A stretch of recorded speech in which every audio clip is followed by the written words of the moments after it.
Hi sir, we are group 11 and this is my teammate Wai Zhongya, Lo Haoming and me Brandon Chimwei-Zhang. So for the first slide, existing legacy architecture, the application is deployed as a monolithic application where all the components are hosted on a single server. It's easy to manage but creates a single point of failure issue. Next, the server is hosted on a single on-premise server, simple to maintain but there is no resource isolation. Next is the database, hosted on the same server as the web application, makes the deployment easier but there is no network segmentation, increasing the risk if the web application is compromised. For administration, the system uses the local administrator account, makes the management easier, but excessive privilege or like shared accounts may lead to unauthorized access. Lastly, the backups are performed manually on the local server. It creates the weak disaster recovery and increases the risk of data loss issue. So based on the architecture, we identify the network exposure is high because firewall misconfiguration or any open ports may allow unauthorized access. That is privileged access is high because shared administrator accounts increase security risk. Software vulnerabilities classified as high because outdated software may be exploited by attackers. Data protection and disaster recovery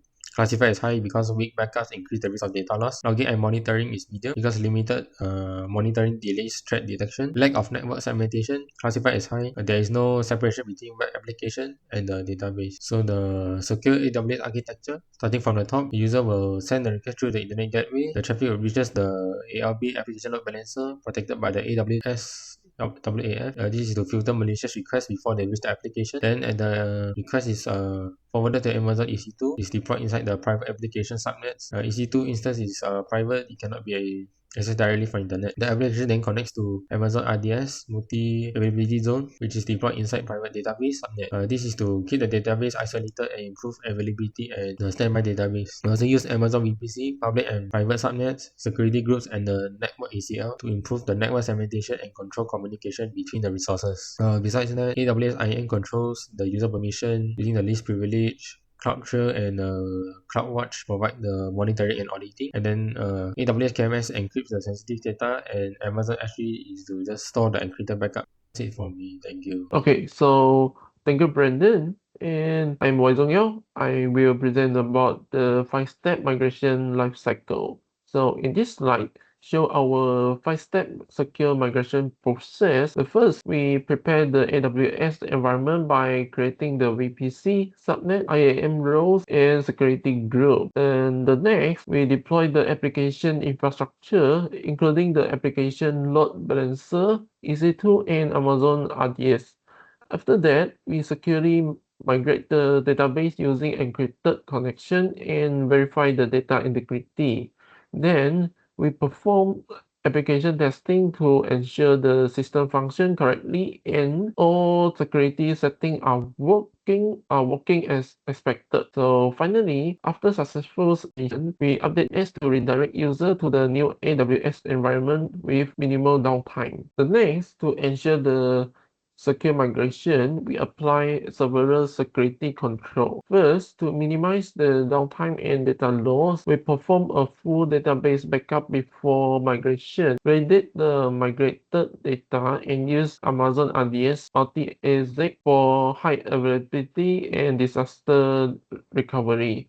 Second, for access control and secret management, we implement IAM with the least privilege principle. Use AWS KMS to encrypt sensitive data and secure communication between the application and database using TLS.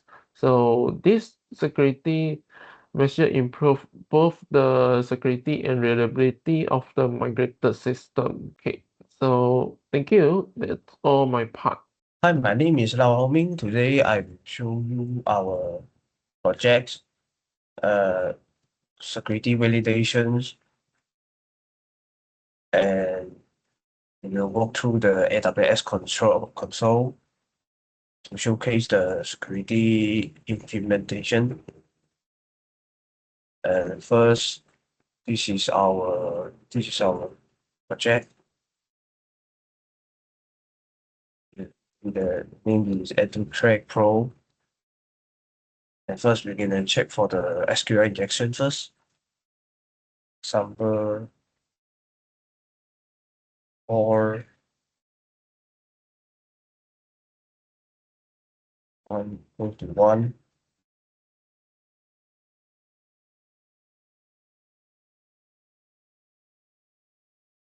and it shouldn't be work. Good. And next go to the EC2. We're gonna walk through the AWS console and go to the security groups.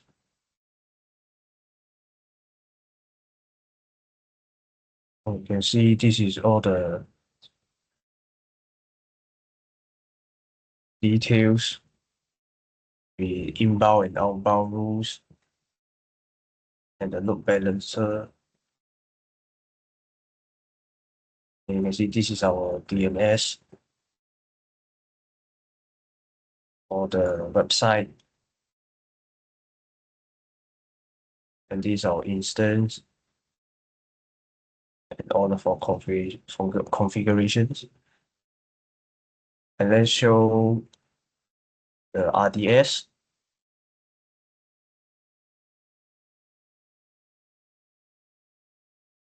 The database instance, and we are using the Terraform to auto implementation.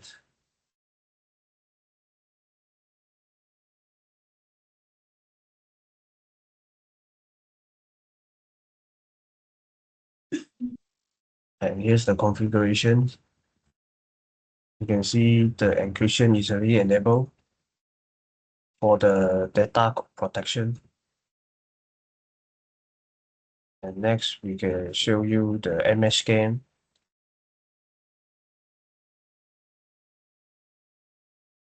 And this is our exact DNS.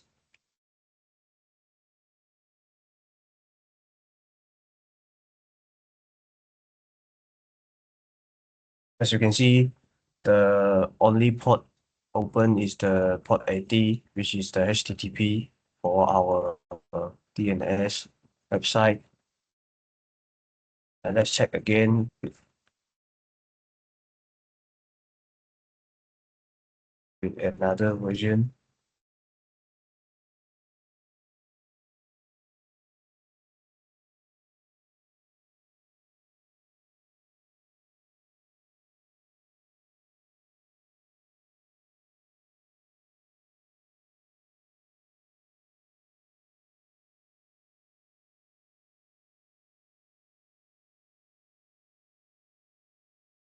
Okay, done.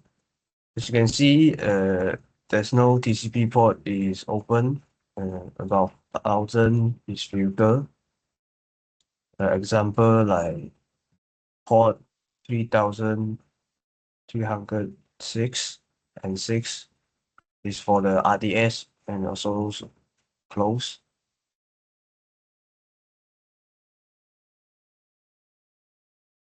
And for the others like IAM, WAF, and the CloudTrail, most of them has been restricted due to we are using the Learner Lab sandbox. So that's all for me. Thank you.